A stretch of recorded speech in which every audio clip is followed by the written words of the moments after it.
બેથલેહેમમાં ઈસુના જન્મના 700 વર્ષ પહેલાં પ્રબોધક યશાયાએ સ્પષ્ટ ભવિષ્યવાણી કરી હતી કે ઈસુ કેવી રીતે પૃથ્વી પર આવશે અને તેના આગમનનો અર્થ શું થશે.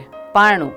ઈસુનો જન્મ નમ્ર ગભાળમાં સામાન્ય માતપિતાને ત્યાં થયો હતો. સામાન્ય રીતે બાળકનો જન્મ મહા આનંદનું કારણ હોય છે, જ્યારે આ બાળકના જન્મમાં આનંદ સાથે અલ્પાયુષ્ય રહેલું છે. વધસ્તંભ.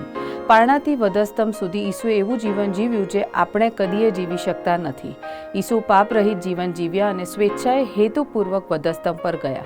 તેમણે પોતાના રક્તથી આપણને છોડાવવાની કિંમત ચૂકવી. મુંગટ. વધસ્તંભ અંત ન હતો, તે માત્ર શરૂઆત હતી અને ઈશ્વર પિતાના મહિમાને અર્થે દરેક જીવ કબૂલ કરે કે ઈસુ ખ્રિસ્ત પ્રભુ છે. મુંગટ રજૂ કરે છે કે ઈસુ કોણ છે.